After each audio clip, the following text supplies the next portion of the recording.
Does your business have one of those names that kind of sucks? Or you're about to kick off your agency and you want it to be badass. You want it to be dope like all the cool kids say. If that's what you're after, probably not going to be in this video, but we're going to go through 4 principles that I use for naming businesses and rebranding my clients' companies.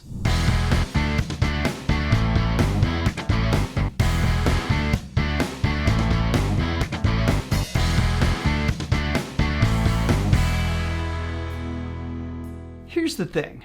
I've come up with some of the worst names in history. So I'm not going to say I'm an expert at coming up with names for a business, but I am very good at the rebranding process, helping my clients find the right name for their company. Because I'm so bad at naming, I developed 4 principles that just kind of help guide me to coming up with a really good name with my clients. The 4 principles are: keep it simple, don't be too descriptive, imbue meaning, and the big one, pick your league. And when I say simple, I do really mean it. Maybe just your name. Many agencies for a long time have simply been the last names of the partners. There's a good reason for that. They don't want the name of their company to outshine the work that they do for their clients. They're just following that professionalism that was developed for attorneys a long time ago with the partner structure, where the attorneys just put all their names, and sometimes there's like 20 partners and 20 names. They followed that same structure, and it just keeps things really simple. Other factors in keeping it simple are short. Make sure that it's short. If you have a very long name, it's going to be difficult for people to remember who you are. Sure, there are exceptions to that rule. The longer the name, like more words or a whole bunch of letters, makes it difficult for someone to connect with that brand. And without a connection, they're not going to remember it. With my own company, I don't even put out the name of my company. I just do everything under my own name. Should you do that? I would say you need to have your personal brand. You should be putting out content under your own name. I think your agency should have its own name. But if you want to do like Tim Conley Associates, or as a famous one, David Deutsch Associates, which later got renamed to Deutsch, we're going to talk about that one in a little bit and why that's a powerful brand, even though it's the last name of the founder. The next principle is don't be too descriptive. I know that's a bit long and too descriptive, but I couldn't think of a better way of naming that principle. I told you, I'm terrible at naming.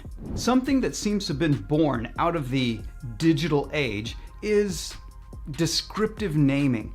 I guess it was because of search engine optimization in the early days. If you had exact match domain, you would rank higher, kind of like the old yellow pages where people would name their business AAA automotive, right? AAAAA, right? So that they would show up at the very beginning of the yellow pages. That type of overly descriptive use does not create a strong brand. It's trying to be a hack in search engine optimization or in search inside of a yellow pages book. The biggest problem with an overly descriptive name, saying like Jack's Facebook advertising, is that at some point in your future, maybe quickly in your future, that you discover there's a better way of doing the marketing necessary to fulfill your clients' needs. Or Facebook advertising starts declining and something else becomes the de facto way of advertising online. And if that happens and you're Jack's Facebook advertising, you're going to have a tough time convincing somebody that you're the amazing TikTok advertiser. Honestly, you'd be better off just being Jack's advertising. That allows you the flexibility to serve your clients even though you may truly be an expert in Facebook advertising. By having a descriptive name, you end up locking yourself in. That's not a big problem if you never intend to change. If you are going to do this one thing for the rest of the existence of that business, that's okay. A friend of mine, he has a company called Supremacy SEO. It's a good name. It's a good brand name. And it's something that they're only going to do SEO, and they're going to stay with SEO for years. If they just dropped SEO and became Supremacy, that would be a fantastic brand name. And that's something we're going to talk about in a little bit in picking your league. The third principle is imbue meaning. Why do you even exist? Having a name that has some connection to who you are, why you exist, your purpose for being, the meaning it has for your clients. But here's the thing, going back to keep it simple. If you have a name that has a complex meaning, your prospects aren't going to get it. Your audience, your target market, they're not going to comprehend it. And then it actually loses meaning. Here's a client example, and I asked him for permission if I could share this. My client, David Lahav, came to me and he was trying to get clarity on what he wanted to do with his agency. The name of his business was The Word of Web, and he shortened it to WOW. And I'm like, okay, that's great. Wow, let's wow people when they show up to your website. Let's wow them with your messaging. Let's wow them with everything that you do. I asked him about his services, and they were all advertising related. And I asked him about the Word of Web. I'm like, that sounds like content marketing to me. Are you going to do content marketing? He was like, no. Word of Web is like word of mouth. Like in the old days, word of mouth was the way you got a lot of referrals. But now we have the internet, and so the internet is the way we can get more people to us. And I told him, there's just no way anyone's going to get that. I'm like, I'm in the business of marketing and trying to understand the meanings behind messages, and I didn't even get anything close to that. The first thing that pops into someone's head is what your brand is going to be about. And if their first thing is, well, word and web, then it must be content marketing, article writing, or something like that. It's not going to be something like referrals, old school word of mouth. That connection is probably not going to exist with 90% of your audience. So then we ran into the problem of, well, what do we name it? So we just jumped back to keep it simple. So we just went with Lahav Media. We did run through a whole bunch of different types of names, and even just using Lahav in a variety of ways. Lahav Advertising, Lahav Agency, Lahav Media became the one that David was like, yeah, I can live with that one, because it gives me enough flexibility to develop the right solution for my clients. Another part of imbuing meaning is sound like what you do. The Word of Web did not sound like what David did, which was digital advertising.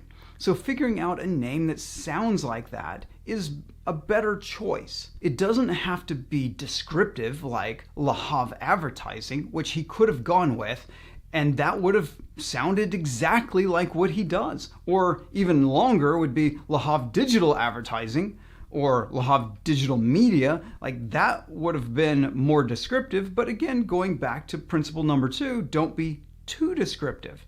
Allow yourself some freedom to develop the solution that your clients actually need. This is something that a lot of people don't pay any attention to when they get started, because a lot of people who enter the agency space go after the low end of the market, so they don't come up with a high-end name. They come up with something that they think is fun and playful and has meaning and is descriptive, and it's like something like Lynn's SEO Emporium, and it just does not connect. Sure, with a ultra small business, it's no big deal. They're not going to pay attention to your name anyways. The really small businesses have no idea what your brand name is. Ask them when you're working with them, what's the name of my company? And most likely they won't be able to tell you. They'll know your name. That's something you can't build a strong brand around. Something that is way too playful. A friend of mine was telling me about one of his clients who loved going to Hawaii, and she picked a Hawaiian word, complex spelling Hawaiian word that she really felt had a lot of meaning, like imbue meaning in it. But the problem was, all the clients that she wanted to go after were Fortune 500 companies. She picked that Hawaiian word and added digital to the end of it. My friend asked his client, do you think Target is going to hire that company. She gave it some real thought and really comprehended that the larger companies were not going to go with something that was playful, that had this personal meaning to her. They were going to hire someone that would be stable, one that would be there for the long term, one that conveys success. So she just did like older agencies that work with Fortune 500 companies and changed the name to her initials. And it was just her initials digital. And it worked perfectly because when she was pitching, she could actually use the name of her company as opposed to her own personal name, because putting her business name on there was actually distracting to her pitches. So she was only using her own name anyways. So in this way, she was able to start building a solid brand for these larger companies where she was able to do her digital marketing work for them, and they felt comfortable hiring her. Picking your league is about understanding where you're going to be in your business. If you're staying at the low end of the market, just use your personal name. It's not going to matter. They're not going to remember your brand name anyways. They're only going to remember you. And so you might as well just do something super simple. If you're wanting to go up market in the SMB space, small to medium businesses, if you want to do that space, and we're talking tens of millions of dollars in revenue per year, having a solid brand name, one that people can feel comfortable with, a memorable one that they can understand the meaning behind it, makes a lot of sense. If you're going even higher up the Fortune 500 space, then go old school. Start using your initials or use the last names of the partners in the agency, because you'll be emulating the other agencies that these buyers, the Fortune 500 buyers, are already comfortable with. When they go back to their bosses and say WPP Group or Omnicom or Deutsch are in the final running for being the agency of record for this company, then they're not likely to get fired. So if you come in with a name that sounds similar, not exact, but similar to those other companies that serve the Fortune 500, you're going to not have a penalty against you. Okay, there are exceptions to this rule. One that has stuck with me for 15, 16 years now was an agency called Wexley School for Girls. I don't know what it was, but about 20 years ago, from 20 to 15 years ago, there was this whole creative naming of agencies. DNA, Wexley was like the one that really just stuck with my head. Razorfish. There were all these fun names, and these companies served the Fortune 500. I don't know what it was about that time period. It's kind of like what goes on the internet, where certain types of names get used over and over, Napster, Friendster, and then after that they just dropped the E and it became Tumblr with just an R, and then later the .ly, so then everything had an ly at the end of it, and then there was the like Spotify, everything had a phi in it.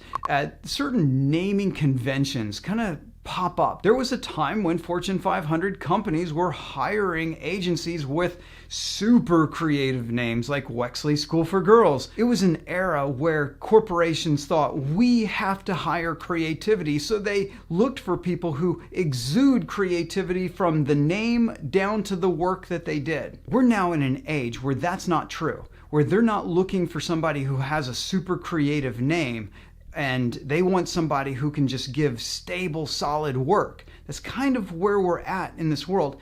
But that also means if everybody is conforming to that naming convention, if everybody's conforming to a way of doing things, you can stand out, which is what a brand should do. You can stand out by being a little creative, by having a name that's short, simple, easy to spell, easy to say, yet conveys creativity, conveys success, and has a lot of fun. This can stand out from what's happening now. Companies like VaynerMedia. Well, it's VaynerMedia. My client went with Lahav Media. It's just, let's go with something simple, something that doesn't distract, so that we can just focus on our work, which seems to be what buyers are after right now. So you can pick that route, and there's nothing wrong with it, and you probably should go with that. Go with something that fits the naming conventions of today so that you can focus on your work. But if you truly are creative, this might be an opportunity to come up with something that is going to stand out. Maybe not as crazy as Wexley School for Girls, but you can choose something that might really stand out. I wanted to finish this off by talking about David Deutsch Associates, which probably got shortened to DDA or something. Along came the son, Donnie Deutsch, and he was given control of the company. One of his first acts was changing the name to just Deutsch. So what he understood was the old era of just using the partners' names or the founder's name was over, and the agency world was entering a time of self-branding, of standing out. And so what he did is he just shortened it just to Deutsch. And Deutsch, like, just say that, like Deutsch. It has its own meaning. Sure, it's not super easy to spell in English, but it's a strong brand name. Why this is important to you is that you may find that you come up with some sort of name. You may have a cool last name like Deutsch, and you may be using like Deutsch Advertising. And then at some point in the future, to truly have a solid brand name, you would just drop advertising. Like I was saying about Supremacy SEO, for Supremacy SEO to become an amazing brand, just has to drop SEO. This name change process from descriptive to brand was done by a guy named Joel Pilger with his agency, where his was Impossible Studios, and then he just dropped studios. When he was evaluating his brand after being in business for a while, what he realized was that he didn't have to come up with a whole new name. He just needed to drop studio, and Impossible became the brand for his agency. Another guy I like following online, Chris Doe, the name of his agency is Blind. It's not Blind Studios, it's not Blind Agency, it's not Blind, it's just the brand name Blind. So if you can find a name that's simple, that is also brandable, Impossible, Blind, Deutsch, Ogilvy, if you can find something that stands out as a one-word name, that would be perfect. All right, I hope you found my naming principles to be valuable, and brand that like button. How am I going to say that? Brand that subscription. And brand that like button, subscribe, share, and do all the socials. And let's meet right back here in the next video.